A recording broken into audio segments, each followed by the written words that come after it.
रात के अंधेरे में सड़क सुनसान थी। चारों ओर गहरी खामोशी थी, जिसे केवल झींगुरों की आवाज और दूर कहीं भौंकते कुत्तों की गूंज तोड़ रही थी। राजेश अपनी बाइक पर सवार होकर एक गांव की ओर बढ़ रहा था। उसे अपने दादाजी के मित्र से एक जरूरी कागजात लेने थे, जो गांव के किनारे स्थित एक पुरानी हवेली में रहते थे। उस हवेली का नाम काली हवेली था और उसके बारे में अनेक भूतिया कहानियां प्रचलित थीं। कहा जाता था कि वहां एक आत्मा का वास था, जो आधी रात के बाद किसी को भी जिंदा नहीं छोड़ती थी। लेकिन राजेश इन सब अंधविश्वासों में यकीन नहीं करता था। उसने सोचा, यह सब सिर्फ दादी नानी की कहानियां हैं। राजेश जब हवेली के पास पहुंचा तो वहां की नीरवता ने उसे विचलित कर दिया। बड़ी बड़ी दीवारों से घिरी यह हवेली टूटी फूटी हालत में थी।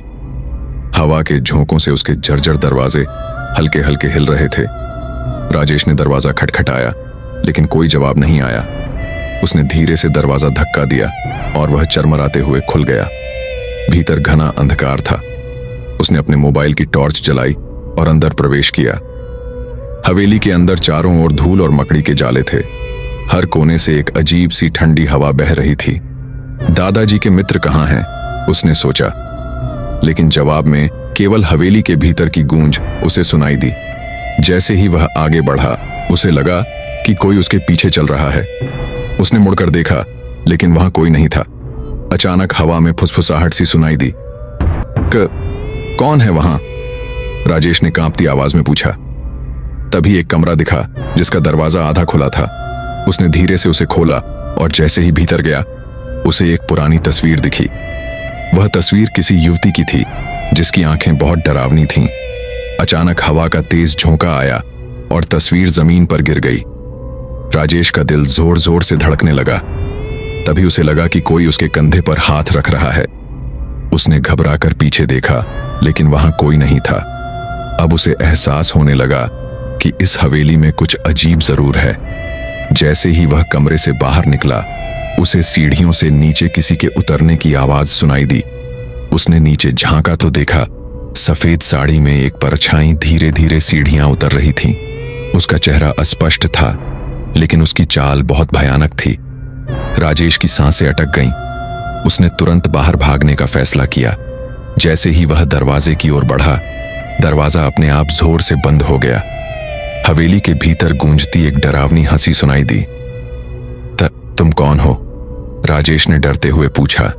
उस आत्मा ने धीरे से जवाब दिया, यह मेरी हवेली है, यहां से कोई भी जिंदा नहीं जाता।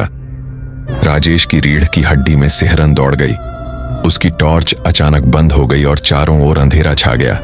फिर हवेली के हर कोने से चीखने चिल्लाने की आवाजें आने लगीं। किसी तरह हिम्मत जुटाकर राजेश ने माचिस जलाई और चारों ओर देखने लगा। उसे एक पुराना संदूक दिखा, जिसे खोलने पर एक पुरानी डायरी मिली।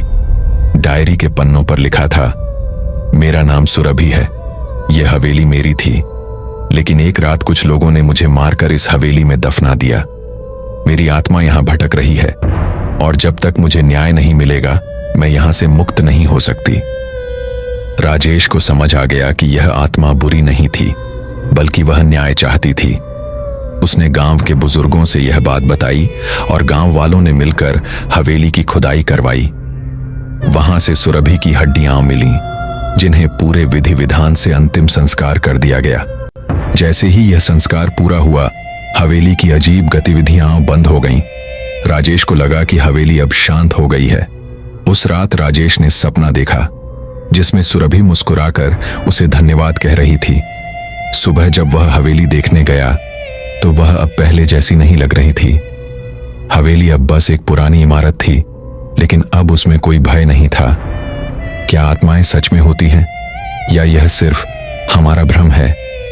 राजेश को इसका उत्तर कभी नहीं मिला, लेकिन उसने उस दिन एक चीज जरूर सीखी। कुछ कहानियां सच होती हैं, बस हमें उन पर विश्वास नहीं होता।